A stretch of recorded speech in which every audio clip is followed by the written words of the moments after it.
Alright guys, hello and welcome back to another video on the channel. Today we're going to be checking out Girls Cafe Gun. I'm going to say that wrong probably a few times in this video, so just keep that in mind. If you enjoyed today's video, don't forget to leave a like and subscribe to the channel if you're new. You have no idea how much it helps out the channel if you do so. But anyways guys, just going to jump straight into things. Now I'm going to be revisiting this game and checking it out for maybe a couple of days. I didn't like this game the first time that much I played it. However, I said the same thing about Blue Archive and now I'm kind of addicted to it at the moment, so maybe this game will change my opinion of it over time a little bit. But that all still remains to be seen. Now, I didn't play the game very much last time I played it, like I said, because I didn't enjoy it a large amount. However, we're going to be giving this game another shot today.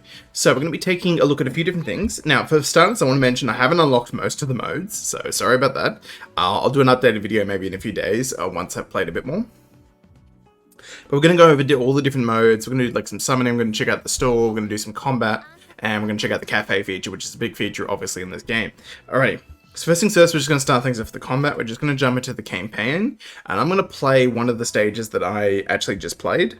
Reason being is that stage was actually pretty fun. So there's a boss fight on this stage here, and this kind of gives you a bit of an example of what combat is in like the actual game. I'll show you this boss fight to show you what a boss fight is like, and I'll show you what like a normal stage is without like a big boss fight at the end of it. So this is the boss fight stage, so keep that in mind. This is not what all the stages are like. But overall, the combat is pretty fun. You can auto through most of the things in the game. However, I'm going to be playing this particular stage manual, so I can show you guys what it's actually like. Music in this game isn't too bad either, and like animations overall. So let's kind of jump into things. So already got some like things to dodge. You do actually have to dodge stuff in these fights, otherwise you will get kind of railed. Because the damage is quite high. But obviously I'm quite a low level player too, so it's going to be a lot higher damage for me as it is going to be for some other players. Ooh, I'm going to dodge that. But overall, I've been having a decent time playing this for the past couple hours. So we're going to hide behind the rock over here while he does that little move, which is pretty easy to do. So as you can see, there are actually mechanics to these boss fights. It's not just wail and they do damage and then wail on them kind of thing. Like, you do actually have to kind of like play a little bit. Oops, got hit by that there. Let's get out of the way of that one. Oh, looping back around. So yeah, this is kind of what the game is like. Ooh, that's gonna hurt. But this stage I tried to auto through before and like I couldn't do it. And this is still like relatively early on in the game. So you do actually have to dodge shit in this game because stuff actually hurts a lot if you don't dodge it. Alrighty, so he's about to do that move again. Oh, no. Get behind the rock. As you can see, pretty self-explanatory, pretty easy. Alright, let's kill him. Come on, get him dead. And he's dead. Very nice. Oh, no, he's not. I wasn't paying attention. Oh, God. Alright, he's dead. Anyways, that was a successful clear. That's basically what the combat generally looks like. Now I'm going to do one of the other stages, and I'm just going to put this one auto so you can see what autoing a stage is like with like a normal kind of stage. Well, I explain a couple things about the game. So, it's been quite a long time since I've played this game, so I'm not familiar with the game's economy, so I'm going to state that right now. I don't know how free-to-play friendly the game is, or whether it's not free-to-play friendly, or whether pay-to-win. But I do remember the characters being decently fair with like the banners and stuff. And overall, I remember the game being fairly decent. There's quite a few options in terms of gameplay. There's a good variety of characters. So this game, your two main things of upgrading are the characters themselves and the weapons you give to those characters. They're your two main forms of upgrading in this game. And overall, I think the game is fairly decent. If you want a good like kind of like 3D little like action RPG kind of game to play, it's a pretty good option. There are some better options out there, I would say, for an action RPG game on mobile, but it's not a bad choice. It's really not. And this is just what the autoing a stage kind of looks like. There's like a mini boss at the end of it, which we're about to do.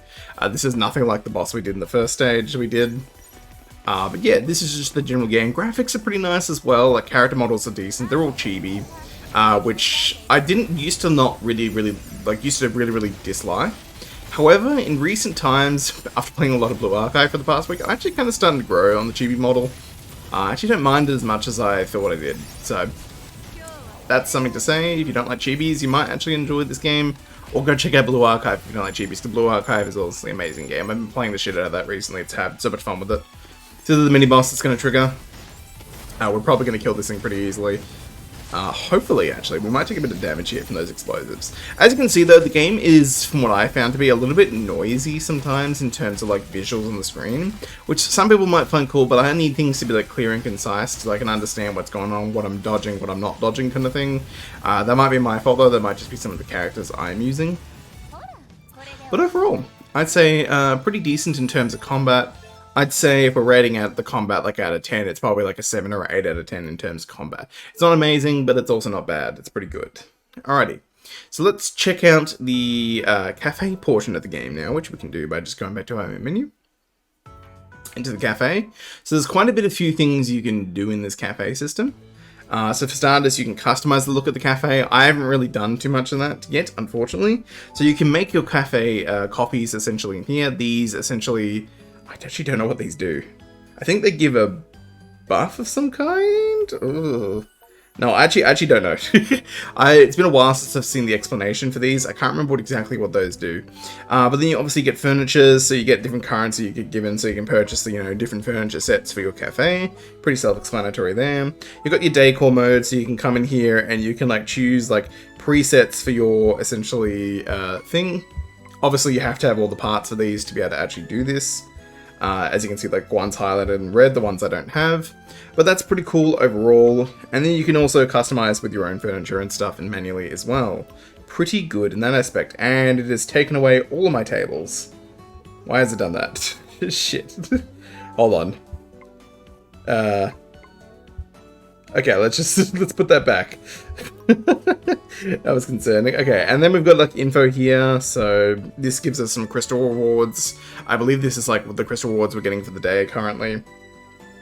And you can manage your shop. You can essentially put, I believe, employees in different rooms, and they give benefits to essentially doing that. You also get bond and relationship stuff from all this, so it's pretty good in that aspect. And then you can change up your location. So you can go to, example, the backyard, and say, for example, I wanted someone to... How do I do it again? No, it's manage shop. So I can go to backyard, I can do yoga, I can put, how do I do this again? Sorry, hold on, give me a sec. But yeah, I can put her into there and she can start training, doing yoga.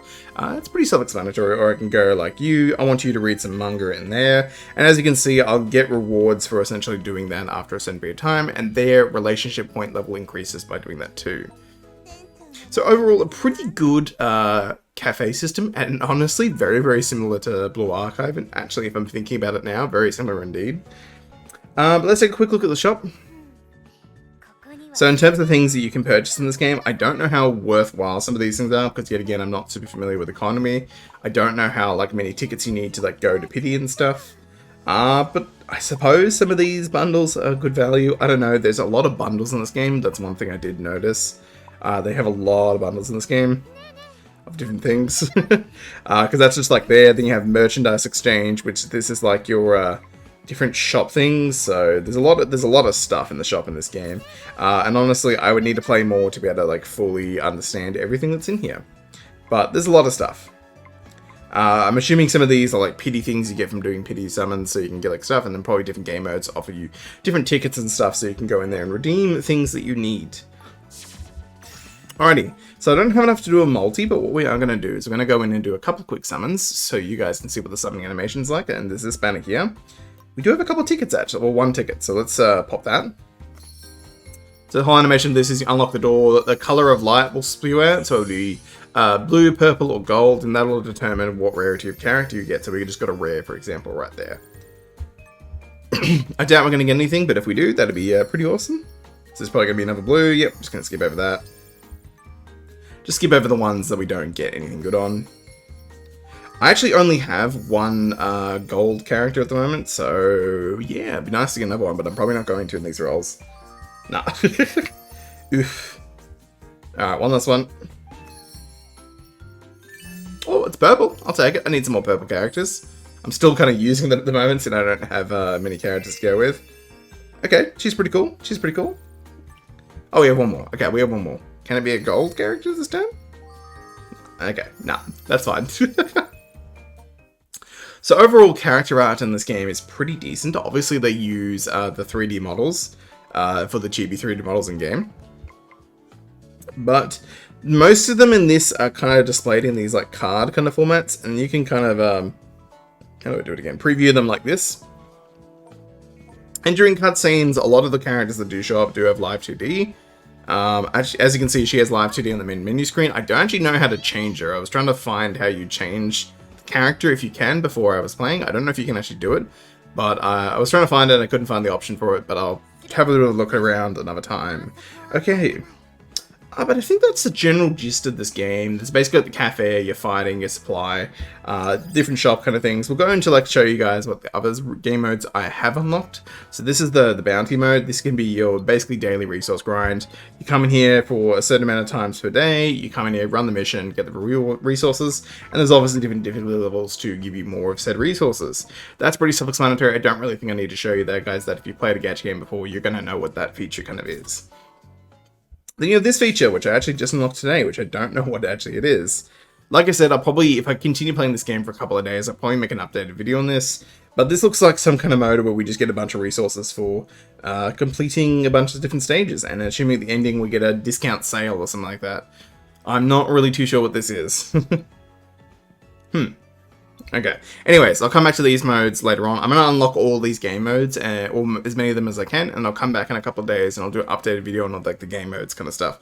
Because I want to give this game a little bit of another go, but it's probably not going to be super long, because my main games at the moment are Arcanite's Blue Archive and soon to be Tower of Fantasy. And as soon as Tower of Fantasy launches in like, I think it's like 6 days now, a week basically, that's going to be taking up like 90% of my time on the channel for quite a while. So I probably will be dropping this game, but I want to try and get in before Tower of Fantasy and try and show you guys as much of this game as possible so you guys can see what it's like. Anyways, that's probably going to be the end for today's video. I'll be checking more of this game out in this pretty soon, so hopefully you guys enjoy. Don't forget to leave a like and subscribe to channels if you're new. That's essentially Girls Cafe Gun. Like, oh my god, I said it right. I always say Girls Cafe Gun. No, Girls Gun Cafe, because it feels more natural. Anyways, hopefully you guys enjoyed today's video. Don't forget to leave a like and subscribe to the channel. It helps me out a lot. And let me know down below what your favorite gacha game is as well. Anyways, guys, hope you guys had a good one. See you later.